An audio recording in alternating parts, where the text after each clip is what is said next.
Everybody knows what time it is. It is time for Syntex Live. How's it going, everybody? Welcome. Y'all know it's what day it is. What day it is. It is hump day. Sorry for being a couple minutes behind schedule. Had a little snafu with the computers. Everybody knows what that stands for. And tonight's area conversation, don't worry, I brought my notes this time. And I don't know if I'll be chucking them against that wall, or hitting the ceiling this time when I run out of notes. But today, I want to go over a couple things when it comes to science fiction, in particular science fiction versus science fantasy. All right, because a lot of folks are like, what's the difference? I'm actually catching a lot of flack right now. It's like, you're running a lot of science fantasy or science fiction. Why don't you do science fantasy? Well, quite simply, I cannot wrap my brain around that much crap. Seriously, science fantasy is what you see when you destroy one of my favorite characters, actually. And I got it right here in my notes. And, we're dealing with Star Horse tonight. And why they screwed up. They screwed up so bad with that new series. It is absolutely crazy. The new series with my favorite character, Ashoka. And why she's my favorite character? Because I watched her develop. And we all did. It was great. And sorry, can you guys not hear me? Did I not bring the is it in close enough? Oh, better yet. Sorry. I forgot to adjust that before we started. Like I said, a lot of technical issues tonight, had to run in. Anyway, talking about Ashoka and how, I don't know how you could screw up a character like this. I really don't know how you can fuck this up. But you know what? Fuck it up, they did. We're going to go over why they screwed it up and what I would do to change the characters, to bring the character back. And first, I want to go over how bad they screwed this up. Because, and as a side note, I will let you know, the best characters in Star Wars all say the same line. Every single one of them says the same line. I am no Jedi. Why? Jedi aren't the good guys, but we can go into story on that one. I just want to focus on the character right now because Ahsoka's kind of a big deal. She was supposed to be their new flagship character, and seriously, how do you screw this up? Now, the one area where they screwed up, where I give them a pass, 100% pass is fine, is the voice. Unless you have the same voice actor like they did with the Mandalorian, the redhead, then you get you can actually pass by that because it's the same voice actress. She just happened to play the part, which was great. But the girl who plays Ahsoka's voice actor, I don't know if she was even offered that, turned it down, whatever, but the voice is gone. Anyway, the second area where they screwed this up, please tell me, by the way, throw it in the comments if you want, but tell me if when they first showed Ahsoka, if she didn't look like somebody had taken one of those clown makeup kits you gave as a kid and started smearing her face with that shit. It didn't look like skin. That was horrible. That was terrible. That was, what the fuck are you thinking, bad? That was just, why? Is all I could say was why. It looked like clown makeup. And if I want to see a woman wearing too much makeup, I'll go downtown. Or I'll go online to that thing that starts with only and ends with fans. I'll go watch anything on social media where women are wearing way too much makeup. Or if you want to go the other side of the fence with way too much makeup, you go to Thailand and then, of course, too much makeup. And I'm sure a few people are knowing what I'm talking about. If you've been there, FYI, stay away from the tall women. But okay, I will say the makeup got better over time. So whoever cosmetologist or whatever the fuck they call them, I'm guessing they fired the first one because they get better. But where they screwed up royal, and this is a preset character. Now, I do have to say, guess what? When they brought the original Ahsoka out, a 12-year-old in a tube top, I was thinking, Disney, you pedophile bastards. What the hell are you thinking? Seriously, she's in a tube top and a mini skirt. In the very first episode she stands up on top of the window screen with her legs wide open as the clone, he's trying to shoot, but I guarantee his attention was locked somewhere else. At least mine would be. And then I would be like, I feel dirty. Ugh. Anyways, it made sense when you actually look into the lore. Now, I had to actually look into the lore because somebody told me I was a dumbass. I'll admit I had it wrong. As it turns out, you get that particular species. What she's wearing is actually a lot of clothing. They don't wear much at all. They're basically a Stone Age existence type people. And that's where they screwed up in the actual Clone Wars TV series, which, by the way, is the only good Star Wars out there. The Bad Batch was okay. It got a little preachy.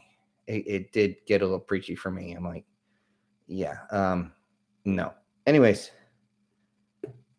her clothes, they kept putting more and more on. And I was wondering why she's 16-year-old in a backless dress doing ninja flips. That's still a lot of clothing for her, but there's no way for someone who doesn't wear the robes to suddenly start wearing a full monk outfit or a nun on crack. She's not Barriss, okay? Barriss stuck with her original species garb, which was like 3 or 4 layers thick. Okay, fine, whatever. But they got to remember they're working off a preset character that has its own lore. And now they show it there. I'm sorry, lady. If your body is that messed up, if you are that far out of shape, don't play a part of someone who's been doing gymnastics and parkour and God knows what else for the rest of her freaking life. Okay, it's not my fault you're out of shape. Get in the fucking gym. Okay, I go to the gym every day. That's my gym bag back there. Okay, I just about blew my shoulder out this morning trying to do overhead press. So there's absolutely no excuse for that. Okay, them trying to show her in the robes, that doesn't work. This is why science fantasy, they just want to throw more and more and change more and more. Oh, she's growing up, so she's wearing more clothes.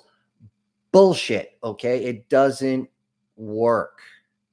All right, if they showed an original of her species in their original clothing, she'd be wearing barely a loincloth, nothing covering her butt, and the little bit of cloth hanging on the front would be like, people would say Avatar was wearing more clothes.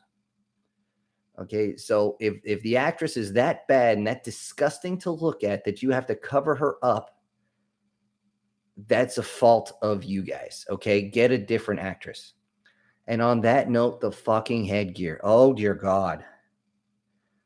Wow, did they fuck this up? Something royal. They screwed it up so damn bad because those are her ears, people. If you know the lore, those are ears. Those horns are hollow, and they continue to grow through her whole life. Even in the original show, the Star Wars show, the Clone Wars show, they showed her future where they're growing up high. And again, I had to talk to somebody who knows the lore better than me. Females, they grow high and a little bit back. Males are up and forward. Okay, but they get bigger and bigger and bigger. That helps them to hunt. That's kind of the point. Those tendrils there, if you cut one of that off, that's like getting severe problems to your ear canal and like damaging your eardrum. It's seriously, what? And then she's only got the tendrils down to here. She's supposed to be almost 50 years old. That shit should be almost on the ground. And the headgear should be at least 2.5 feet high. But what happened? And I had to do some research. Turns out the actress said she cannot do the part while wearing it. Get an actress who can do the fucking job, you pieces of flying donkey snot. I mean, what the? Hold on. I need to.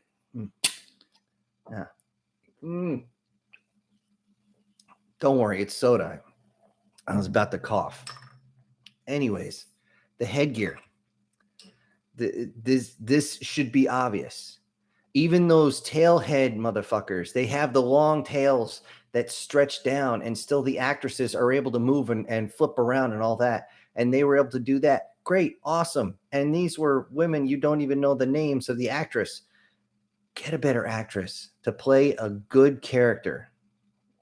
Now, I won't go into the acting itself because I'd be here for an hour on how bad that is. I mean, seriously, I gotta say this though, the best thing about the Ahsoka character, and I'm glad that Filoni and all of them put this in, was that no matter what, she was still a young girl. she would give I can't do the face, but she would actually give the, like snarky looks and stuff like that of a young girl. And that's what made the character great. Just like when Jim Henson died and his son took over for Kermit the Frog. He never got the actual inflections right in the face, which was part of the character. Now, for the love of God, let's talk about the movements and the fights, because you're talking to a prior service guy. And I watched the first episode of that. I actually got up and left before the first fight scene was over on the first episode that she was in the Mandalorian. It looked like a bunch of kids out in the woods flinging sticks at each other. It was pathetic. It did not look like someone who's been training their whole lives. This was not professional at all. And it blew my mind.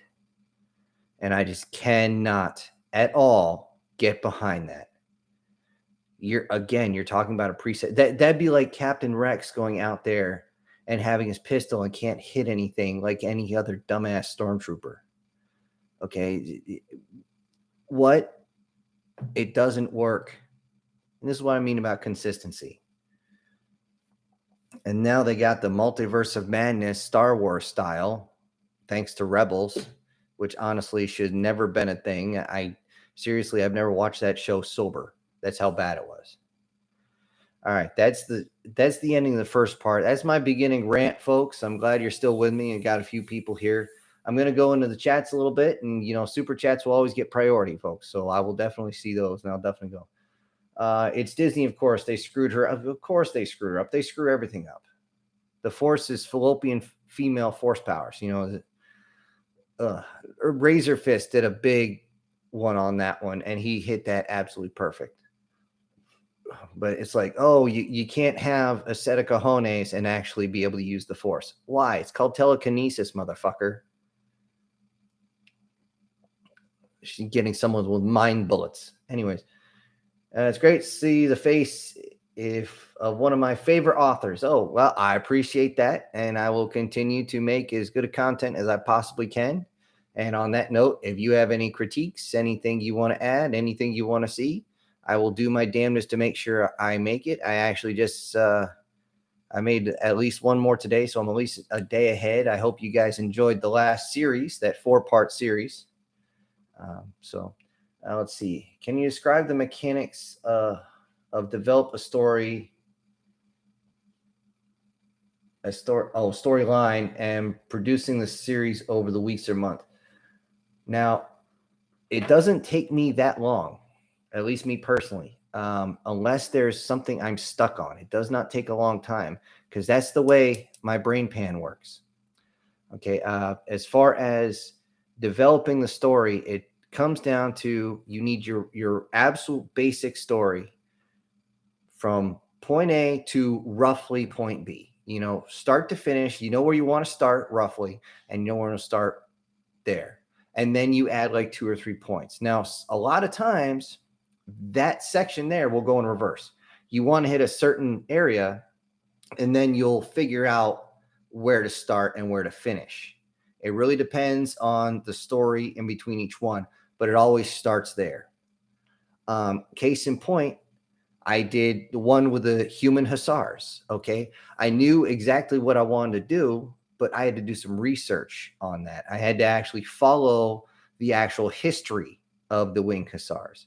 So, it is what it is on that one. Another one, one of the first ones, A Call from the Stars, A Call to Arms. I had a very limited outline when I first started. I actually had to take this notebook, actually had different papers in it. And somewhere, I hope I didn't throw them out, maybe I'll sell them one day, is every chapter filled up an entire page of what needed to be done, certain points. And that's the way you got to do. You got to break it into sections. Once you have your beginning, middle, and end, you start off, okay, I need to develop my characters. Start with your main character. Okay, what does he, she, or it, what is their backstory? Because that is going to decide the way they operate. Whenever you're working with a main character, their backstory has to always come into play. Your past will always decide your future. That's one of the things that makes a good character. You have to actually have a complete backstory in your head, or at minimum, a rough outline of what you need to do and what that character is. Now, if that character is, an old man, like the old man outstanding in his field, stuff like that, you actually learned his backstory at the very end, but it plays into the actual story. Now, once you have your main character, again, you have to also develop your universe. What is the tech level? What is everybody else's tech level? How many different techs are there? All these are going to have to come into play, and you have to get those lined up and set up before you can even start. Once you have each of those pieces in place, then you need to start with your synopsis, your basic opening, to kind of reach out and grab somebody by the hools, and then you kind of squeeze and twist a little bit. Just something to grab them. You want something that's going to grab people to start with. A lot of times what HFY authors end up doing is something like either the war's coming, the war has about to begun, or these groups have been at war for a long time. There's this conflict going. You're trying to set up a feeling for the story. And that's the way it goes on that. When you get your start, then you have to keep in mind, again, notes, people. If you're actually looking to make stories, you need to write notes. In some cases, I'm sure you guys have read some or listened to some of my stuff where I've got like 6 or 7 characters going at the same time. What you don't hear is the times I've screwed up and had to actually stop and be like, okay, wait a minute. Who's in the room right now? Who would say this at this time? Who would get pissed off? Who would actually throw something? Who would do this? Who would do that? Because each person has to have their own personality. And that you have to have lined up at the start. Now, as you expand the story, you can add to characters, but don't ever take away. Not to say you can't kill a character off. No, you can always do that.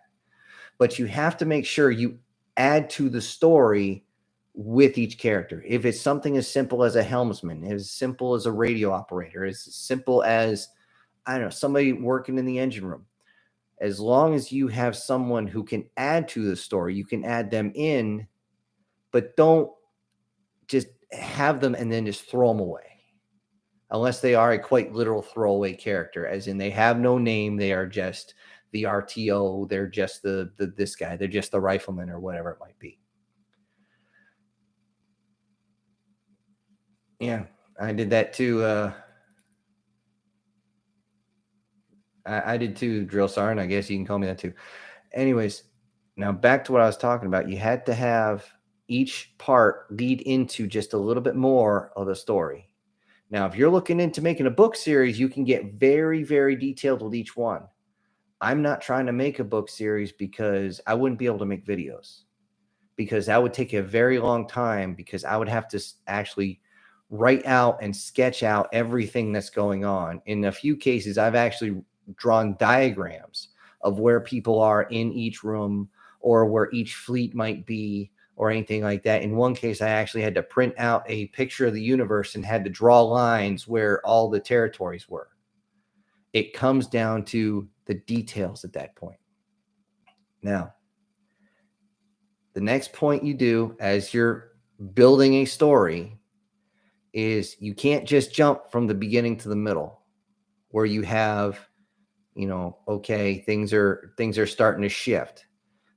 You got to throw in 2 or 3 extra points. And there's always, even after the center section, there's always a twist. No matter what in life, there's always a twist. There's always something that changes the dynamic suddenly. And that's why ChatGPT and all them could not completely do what I do. Can they make a good story? Sure. Is it going to be cliche? Oh, yeah, it's going to be cliche as fuck all. But yeah, that's just what it is. Things change. Situation changes. Somebody might, I forget which story it was, where somebody lost their child and they just were like, kill them all, motherfucker. And everyone's just trying to calm them down. And I've done a lot of stories in the past few months, and I'm still going to be doing a lot more. In any case, each character has to somehow weigh in on the story itself, even if all it does was bring a little bit of drama. And one of the best examples I can put about that is the one, well, it was with Angel Flight. Okay. It's like our saviors are angels, or I forget the name of the story off the top of my head. But our angels carry shotguns. One of the characters there, he was a throwaway character. He was a Xeno. He was there supposed to be support, but he saved a bunch of humans, and at the cost of his own life. And they sent him back. Even they didn't just leave his body; they sent him back with honors, back to his home planet. And that was, even though it was a throwaway character, that added a lot to the story. That added a lot of depth to the story. Unfortunately, one of my buddies let his wife listen to that, and she came and slapped me because she said that made her cry. I think because she actually knows that I was using actual radio transmissions, Bravo 20, that's or Angel Flight Bravo 20 and all that. That's an actual call sign. But it's got to bring depth. Okay, each character brings even a little bit. And once you have that, then you have your basic outline, and you can go from there. Every single conversation at that point, that's on you. Okay.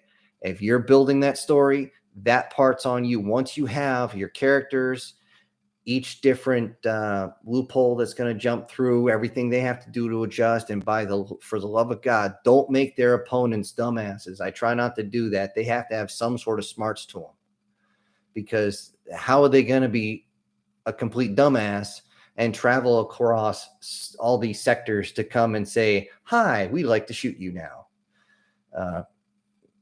Even though that in and of itself is dumb. But in any case, that's all I got to say about that. That's the mechanics of developing the storyline and production. I would really love it if the whole CGI stuff for the AI bots would actually do the visuals for me, because I just don't have the time. Excuse me. Fine-tuning is another something. Yeah, fine-tuning is a real pain in the ass. It really can be. You enjoyed the Civil War series. I'm glad you did, Mr. Kobe there. Kobe Becker. I'm probably mispronouncing. And if I mispronounce your names, I do apologize in advance. I used to do that with my trainees all the time, and they would adjust me. I said, okay, your name is asshole now. So, okay, asshole, let's move out. Let's go. I did that so much, I actually screamed, how many assholes do we have here? And they all stood up and went, yo! I was like, sit down and keep eating, assholes. No kidding. I wish I got it on camera. It would have been great. But yeah, Civil War was, that wasn't actually supposed to be 4 parts, by the way. That was only supposed to be 3. But about the time I finished part 2, I realized that I kind of walked myself into a hole, and I had to have that extra one. And I know a lot of folks were like, we want more Xeno dying. And I hope you like the fact that their backup rockets scorched that station and sent it flying off into space.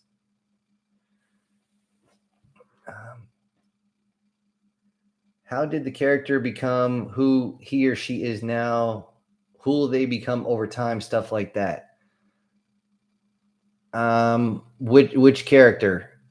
You're gonna have to narrow that one down, because I'm not sure which one. Now, Miss Goggins or Mrs. Goggins there, or Goings. Sorry, Goings. Now, the thing is, for each character, like I said before, you have to do the backstory for one, and then you put them in whatever situation it is, and that's how they morph as a person. And that was actually one of the things that was part of the Civil War, is the fact that until they got pushed into a corner, going at those drones that they were fighting never adjust their fighting style. So just like any video game bot, once you figure out the way they move, they're easy to take out. But as far as the person, again, it's backstory and then situation. And of course, what they do in that situation. In a lot of cases, I want to just write straight up badasses, and I can't do it because it doesn't fit the character. So it is what it is. You just have to remember that you have to split off part of who you are. If you want to create a good character, part of you goes into that character. You just have to decide what parts go in there. Okay. You can't take all of you into and put in every single character, or else it's literally a cookie cutter of every single person. You can't do that. It doesn't work. You have to take one person, design their personality, put a little bit of yourself in, and it's going to be a lot easier to write that way. Let's see. Okay, I covered that with Drill Sergeant. Murphy always intrudes. And Murphy is I am inevitable. Yeah, that sort of thing. But Murphy is Murphy's something you just got to deal with. And for those who don't know, if there's any young folks listening, just Murphy's most famous line was anything that can happen will. The thing is, Murphy was a grunt, and somewhere I have it. I have all 77, I think, of Murphy's laws. It's here somewhere. I don't remember where I put it. You know, once you pull the pin, Mr. Grenade is not your friend. You know, also, 3-second fuse burn or 5-second fuse burns 3 seconds. Murphy's law. Murphy was a grunt. He was a straight up grunt. He was a little guy, and I tried to write something very similar to him, and you guys didn't even get it. It turned out to be a complete mess. I deleted the whole thing, and I started over from scratch. But yeah, one of the things about Murphy, and you'll see that in a lot of characters, even Xenos, is when they asked him why he went crazy, got on the tank and started just blasting away. What made you, do something so crazy? He responded with, and I quote, "They were killing my friends." All right. I found your channel a month ago and love the content. Been watching every vid you have. I thank you very much on that one. Mr. and or Mrs. Secret. Mr. Scarborough, most of my time in the Army, I hunted battle tanks with a Jeep and a few missiles. Starting carrying the M6. Oh, yeah, you're old school there. Okay, yeah, I didn't have the M6. I carried the 240. I was the AG, the assistant gunner for a while, and then yeah, I got behind the gun, and then I had to carry everything because I never had an AG who was worth the dog shit. That was not so fun. We didn't call it the pig, but 27.6 pounds unloaded. I'll never forget that. I was quizzed every damn day, and yeah, that thing sucked balls to carry. But I was one of 2 people in my battalion who could fire it off the shoulder. By the way, anybody who sees in the movie somebody raising a heavy machine gun up to their shoulder and they're just going off and staying on target, yeah, that's total bullshit. Because I don't know about the M60, but the recoil from the 240 would,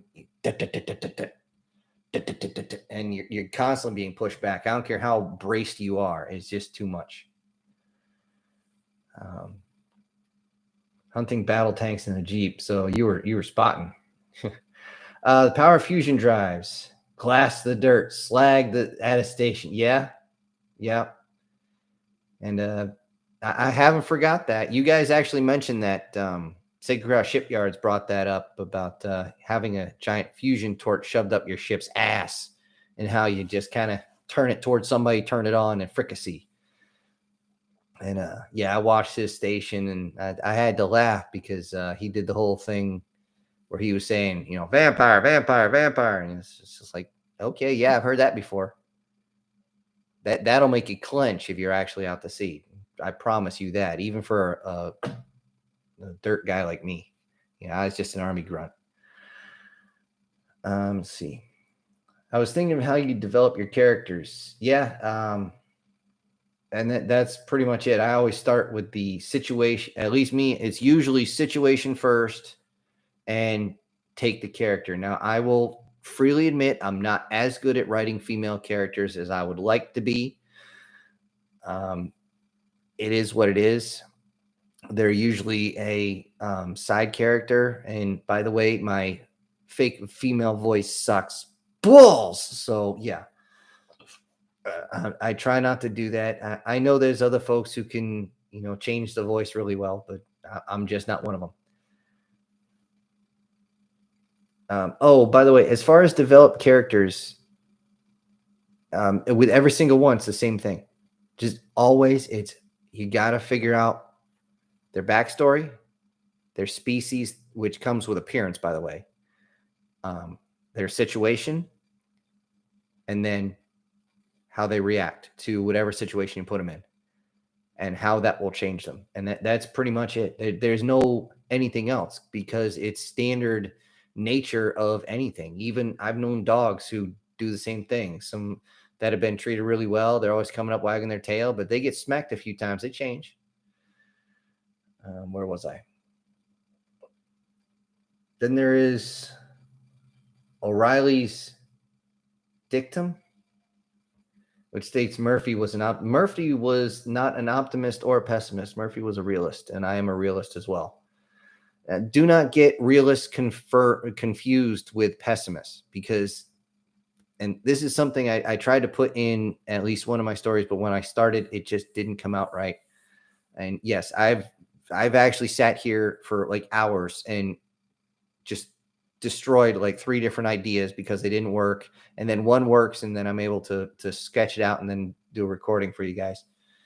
But in any case, everybody, at least here in America, we're always told, especially in my generation, you have to look on the bright side. You have to look on the bright. Well, look on the bright side of the situation. Fuck you. No, we don't have to look on the bright side. That doesn't mean I have to look on the bad side of the situation. Okay, it's this isn't a Force where we have dark and light side, motherfuckers. There's a center ground, and that's the beauty of it. And that's why, if you actually look at the way they were originally starting to push the Star Wars into the what they call gray Jedi to get back to where they were supposed to be, that's the best characters, by the way. That's why Mace Windu was so good. Don't get me wrong, I was waiting for Mace Windu to go, motherfucker. But it is what it is. What was I? Anything that can go wrong will go wrong. Murphy's Law. Yep. You were in the chair force. I'm sorry. Oh shit, you did 20 years like I did. Yeah. I don't reference Air Force a lot when it comes to space-based anything, just because it doesn't make a lot of sense. Why they're taking people out of the Air Force to put them in spaceships, I still don't get it. Again, watch Sacred Cow Shipyards when he did his video on the Stargate ships, and he is he's funny. He's a lot funnier than I am. I wish I was funny, but I'm not. I'm just funny looking. Anyways, but yeah, he does a whole thing, and actually that's what gave me the key ingredient to say, yeah, these water grunts. Yeah, it's nothing against the Marines, guys. It's just believe me, they have their slangs for us too, and they're not YouTube friendly. Hint, hint. Oh yeah, the tow mount for the oh shit! I didn't know you could actually mount a tow missile in the back of an actual Jeep. I had them on the top of a Humvee. I hated the damn things. They're too bulky. Although they're fine if you can do a shoot and scoot. Problem is, they're not a fire and forget weapon. I prefer my fire and forgets. I'm guessing that's supposed to be named by a few months. Oh, Nam, sorry. Yeah, you would 75. Yeah, it makes sense. My dad was in Vietnam. He was a commo guy. Well, shouldn't say he was a commo guy. He fixed radios. And yeah, he's got some interesting stories, even though he wasn't a ground pounding grunt like me. Do you ever write with other authors? If so, how okay. I have tried to work with other authors. Unfortunately, a lot of authors tend to be the story has to go exactly my way. The only time you can actually work with other authors is if you have one head and everybody else is there to basically give ideas and help sculpt the situation. And you ever heard the phrase too many hands in the cookie jar, too many fingers in the pie, too many this? That's what happens when you work with others. If you have a single like one-off story, it doesn't work well with other other authors. I'd like to. I mean, hell, they could call me over to California tomorrow and say, we need you to write a script we're going to do a BattleTech movie. And we need you to show up. We're going to pay your expenses for a month. We're going to give you 35 grand on the back end, and then you're going to get the fuck out of here. I'd be like, okay, where's the ticket? You know, to pay me would be nothing compared to those other guys. The kicker is a lot of the authors, they come in they don't want to stick with the core material. And that's one of the things that killed a lot of the superhero movies is the fact that they wanted to push agenda stuff, the message and all that other shit. And I'm just like, just give me a good movie, you fucking fucks. You fuck. Yeah. I mean, don't toss away good characters for something and you turn a Valley girl with awesome powers who was just, I mean, yeah, that's who Captain Marvel or Miss Marvel, whatever the hell you want to call her, originally was. And then we get whatever now fuck we got. It's just like, you're screwing with a preset character. And that actually is one of the problems with working with other authors is they want to take a preset character, say that I've worked with. Oh, let's tweak this character. And then we'll tweak a little more. You give them that first one and then, how about we move this piece over here and this piece over here. And this next thing you know, your character is unrecognizable. And all you do with a lot of these folks is they try to change things towards their ideas and they try to hijack everything. You gotta, I mean, it is what it is. Some authors are great to work with. They're absolutely awesome to work with. Others just, no, it doesn't work. Let's see, 7798 only got out when passed out doing 2 mile run. Ooh. Yeah, passing out is authorized. I was a drill sergeant. I told people passing out is authorized. They'll wake up being wrapped up in an ice sheet, even if it's January, but passing out's authorized. The only thing not authorized on a run is walking. If you're walking, something's wrong. So I always used to tell my trainees, because I'd have the whole thing. It's like, tell me, is running authorized on the run? Yes. Is jogging authorized? Yes. Is crawling authorized? They'd always pause. I'm like, yes, it's authorized. This means you're pushing as hard as you can. And all of a sudden I'd be like, so is walking authorized? They would be, yes, drill sergeant. I'm like, what the fuck is wrong with you, you pieces of shit? You don't walk on a run. The hell, that means you're giving up. And then as soon as I was done with that rant, I was like, tell me what, is throwing up authorized? Yes, just don't get it on my boots. And usually that would, calm things down, but they get the idea. Let's see. I hope to one day to see the reaction of people when we actually meet alien races in person. Oh, again? Oh, that'd be interesting. I'm sure some folks actually have met them. I don't know how well that all went, but the kicker is I don't think a lot of our elites will be able to hide much. At that point, yeah, they're going to have to unseal a lot of hidden technologies from us. And I will say this, a lot of stuff I base the technology on, at least for humans, is on if you've ever read The Lost Century. Because I know my basic physics. And honestly, basic physics is not hard to understand. because a lot of times they'll use words you don't get. It's like speaking another language. If they say the word, say torsion, most people don't know what that is. Tell you what, if you take a rag and you squeeze it real tight, that spin action you got, that's what torsion is. Basically going helically. And again, I'm literally saying the same thing in like 3 different words. Nobody uses one word for the same thing anymore. And torsion is a physics phrase. And if you understand that, and you understand that you need dual torsion going in opposite directions, because just like a helicopter, if you just have one, your upper rotor spinning, guess what? You're going to spin the opposite direction. So you need 2 so you don't overcorrect. I mean, it's just the way it is. But yeah, you're going to see a lot of things change. You're going to see a lot of different type of energies come out. I just want the 0 point energy. I really do. If nothing else, give me that. That will actually change not only energy, but also the health industry big time. And also one of the things that'll change the health industry is when they finally release the CRISPR stuff, which is why I touched on it in a few of mine. It's like, are those actually human? They don't look human. They all look different. Well, yeah, that's why I got the thumbnail with the girl with the wings out her back. No, Batgirl. Anyway, but yeah, you'll see a lot of our technologies be released, and they'll say, "Oh, this is aliens giving us technology." Bullshit. The higher ups are gonna be still holding on to that, and we get the stuff we should have got 70 freaking years ago.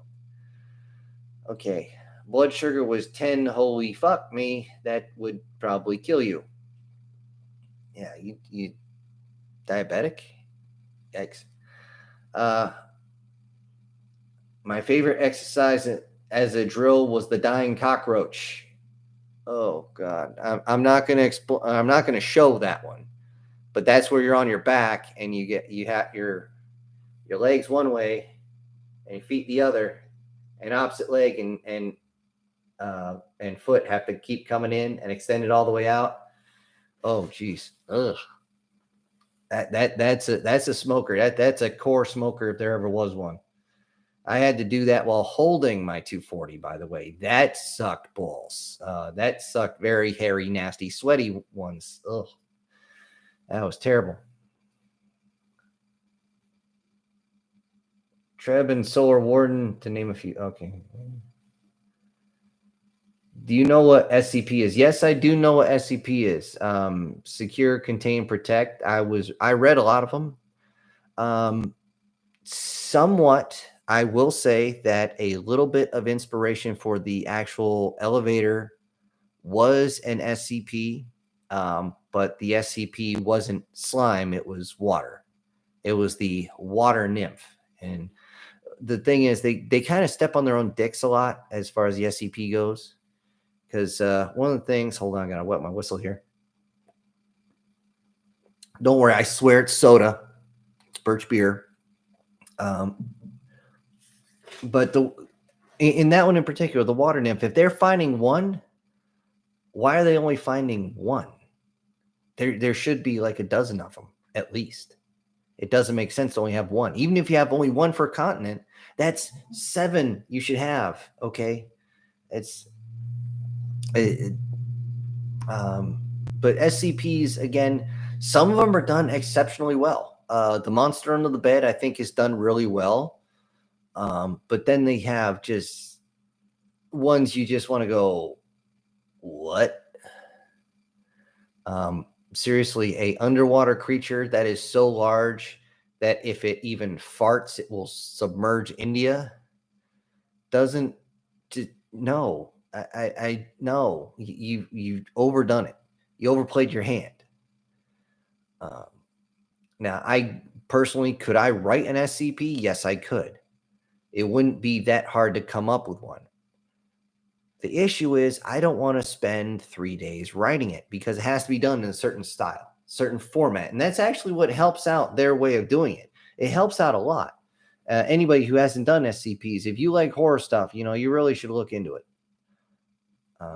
They did a couple live action movies too, and they were pretty good. A lot of suspense in them, more suspense than scary, which I guess is really their bread and butter. Some of the stuff they do is just funny, though, just very tongue in cheek. And I did a couple that were supposed to be scary. They turned out to be freaking comedies. Originally, that one with the healer was supposed to be a comedy that I did. The one where he was actually isekai, and you find out that all Earthborn humans are healers. But there's only 2 guys that got pulled from this planet. All the rest got pulled from other dimensions, where their version of human is a little different. You know, you got your snake woman, you got, or snake person, I should say. You got your fox person. You got, I think one guy was like half dog or something like that. I don't know. I don't have my notes for that one in front of me. It's been a while since I did that. But each one had a particular essence. And it actually took a while before I was able to get down everybody, because I was trying to figure out what would fit in the story. And again, it was supposed to be funny. It was supposed to be basically, look at this guy, he's surrounded by all these furry girls, and man, he must be having a blast. And it just kind of morphed into like, yeah, you know what, I don't want to take it in that direction. It just didn't seem right. Of course, then again, if you want that, there's channels on the internet for that sort of thing. MOG, Cody Becker, I'm not sure which MOG, Metal Gear Solid or something, I don't know. I'm a little lost on that one as far as a reference. I'm not a huge gamer anymore, so if you're actually referencing a game, like I said before, Man Dog. Oh, Moog. Or no, wait, I said it right. Yeah, Mog. I'm a Mog. Half man, half dog. I'm my own best friend. That dude was a comedic genius. I mean, come on. How many assholes we got in this live stream tonight? Yo! Anyways. Okay, hold on here. Let me stop from this thing's trying to throw ads up there, and I didn't have a chance to put the ad blocker up. Didn't need to jump in on me in the middle of this. Anyways, yeah, you're right.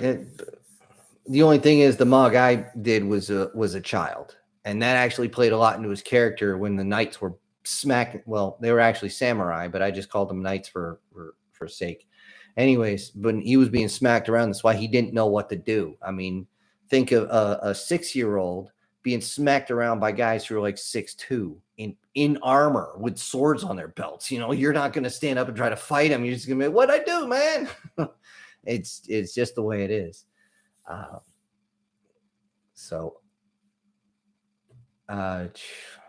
Dang, I kind of lost my train of thought. Give me a sec to drink here.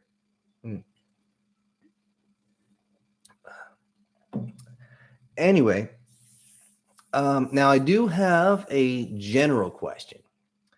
Originally, I wasn't trying to do any type of romance stuff, but apparently that went over well. And I was just wondering if that was still went over well with you guys, or if that was like, yeah, kind of a one-off deal. I don't want to hit that too much. Let's see. How about a short story where the goal is to have as many cliches as possible while barely having a storyline? You can go into most mangas and you get the exact same thing. They cliche the living dog piss out of that. It's getting to the point where I can't even read them because there's no actual storyline. It's like reading a Superman comic. There's no actual storyline. It got so bad that they had to do the Injustice League to actually give Superman a little bit of depth, because all he was a symbol.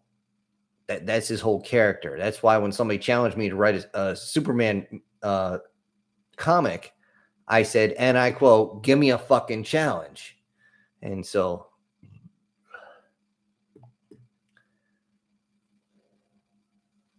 romance has its place. I like the Ultimate Ambush prayer. Yeah, because it oh,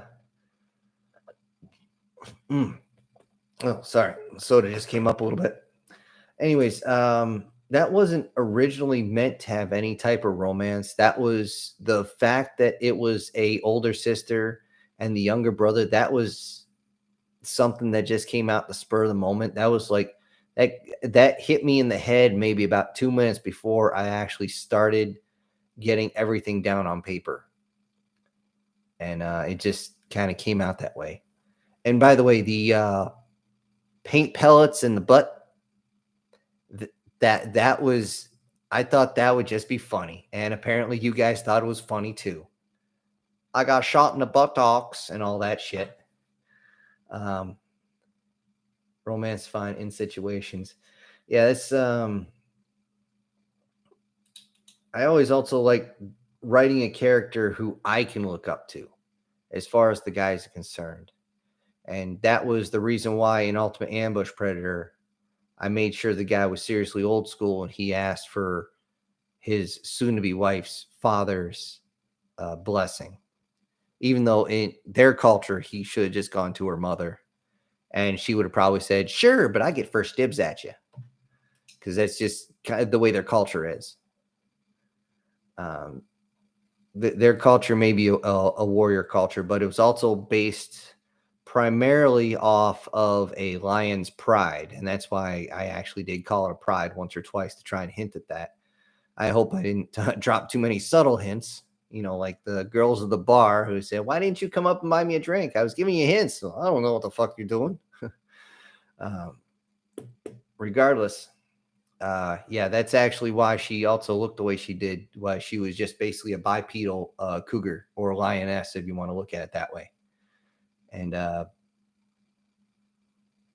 that was the original way of doing it. That's also one of the reasons why she was so pissed off at her younger brothers, because the men are supposed to be the alpha Chad motherfucker. But he embarrassed the crap out of her by losing.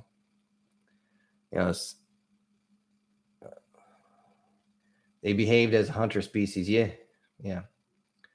And the yeah, just you hit it directly on the head. That's just what it was. The only difference is they actually did have the females out there hunting too. In most like hunter-gatherers type situations or hunter species, the females are kept behind and protected because of the extremely high fatality rates, just like any other ones in that area. I mean, it is what it is. Anyways, I do have another video coming out tonight, midnight. I've already got another one in the queue for the next night. Hopefully I can actually still pump out something, because for about 2 days I was knocking my head into that. Well, not through the window, but through the wall next to it. I was just trying like hell to try and get something out of this cranium. And eventually, because honestly, I don't want to give you guys the same story over and over again. I don't. I will say this: extra points, and this is just, points that you can take for yourself, but extra points for those of you who can figure out what the inspiration for the story was. Maybe not tonight, but tomorrow night when it comes out at midnight, because they always come out at midnight, because most of the folks who listen are the folks on the overnight shift. And yeah. Then you can actually try to figure out, what the inspiration was. And if you know your military history, then you should be able to know. Now, I don't just go for U.S. history, although that does play a lot into it, because that's the majority of what I do know. But in a few cases, in particular, the isekai story was supposed to be based in an Asian situation, because I was actually looking up the old Chinese history. And it was, wow, that's an eye opener on my area. Oh, you guys already taken, huh? Insomniacs too? Okay. All right. Well, seeing that everybody's getting tired, I'm going to call this one for the night. I do appreciate everybody visiting tonight, and I will definitely see all of you next week. This is Syntext. Oh, hold on. What the hell was this? Listening to Civil War. Damn shame Yep, it's a damn shame. Yep. Yeah, I know you're the guy from New Zealand. Yeah, come out 5 a.m. Yep.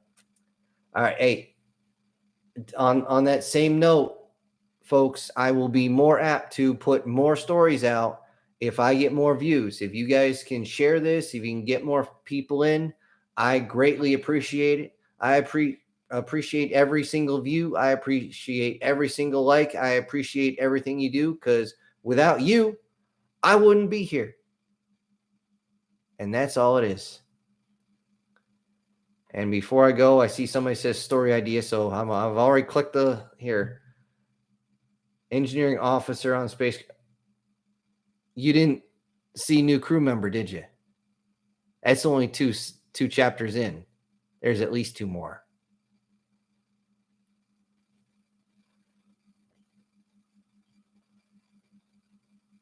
Did touch on Bell. A lot of that was the I'm trying to remember. It was the one where they were feasting on the souls. It was actually aliens that looked a lot like elves. They screwed up the first time. They came through medieval, and only a few of them survived. That's why the stories of elves. That's why that was there. That was why that was created. And they came back, and it was the modern age. And they're like, oh, we're gonna fight. They only had swords and they had bows. No, motherfucker, we got machine guns and artillery. That's what we got. So,